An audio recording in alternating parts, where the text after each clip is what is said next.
আসসালামু আলাইকুম প্রিয় দর্শক, আশা করি আপনারা সবাই ভালো আছেন। এই মাছটা দেখে চেনার উপায় নেই, কি মাছ এটা হচ্ছে বাইম মাছ। বাইম মাছের সাধারণত স্কিন খাওয়ার জন্য এটাকে ছিলে নিতে হয়। তো এটা আমি আগেই ছিলে নিয়েছি, ভালো মতো ধুয়ে নিয়েছি। এখন লবণ হলুদ মেখে নিলাম আর কড়াই তেল দিয়েছি, তেলে ভেজে নেব।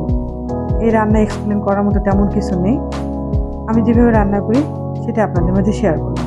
তো আমার আজকের রেসিপি বাইম মাছের দো পেঁয়াজি। তেলে ভেজে নিতে হবে, অনেক বেশি ভাজা যাবে না, কারণ এই মাছটা অনেক শক্ত হয়ে থাকে, ভাজলে আরো শক্ত হয়ে যায়। আর অনেক কড়া করে ভাজলে এর মধ্যে মশলা ঢুকবে না। মাংসের স্বাদকে হার মানাবে এই রেসিপিটা, অনেক টেস্ট হয়ে থাকে। আর কিছু আলু নিয়েছি, আলুটা কিউব করে কাটা। আলুগুলোকে তেলে ভেজে নেব লবণ হলুদ দিয়ে।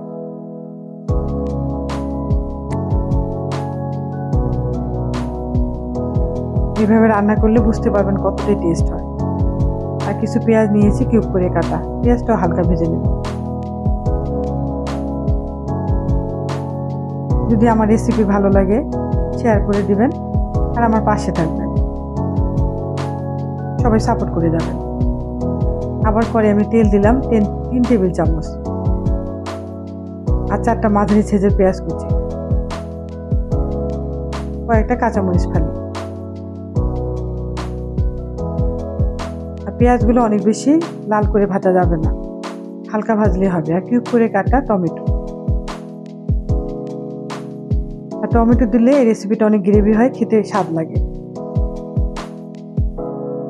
দিব এখন মরিচের গুঁড়া, হলুদের গুঁড়া ও জিরার গুঁড়া।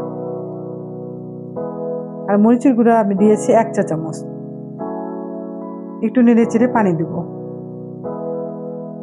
আর দেবো হাফ চা চামচ আদা ও রসুন বাটা।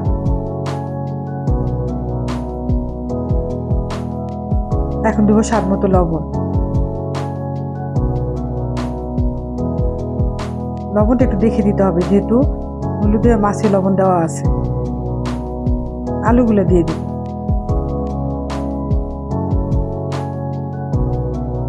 মাছগুলো দিয়ে ভালো মতো কষে নেব।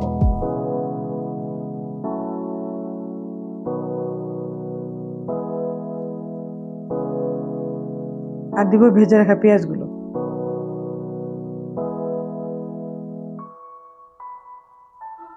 আর গরম পানি দিয়ে সামান্য পরিমাণে ঝোল দিব, অনেক বেশি ঝোল দেওয়া যাবে না। আর দিব ধনিয়া পাতা কুচি। আর দেবো গরম মশলা গুঁড়া হাফ চা চামচ। মাশাআল্লাহ, সুন্দর একটা কালার হয়েছে। আবার দেখা হবে ইনশাআল্লাহ পরবর্তী কোনো ভিডিও নিয়ে। ধন্যবাদ সবাইকে।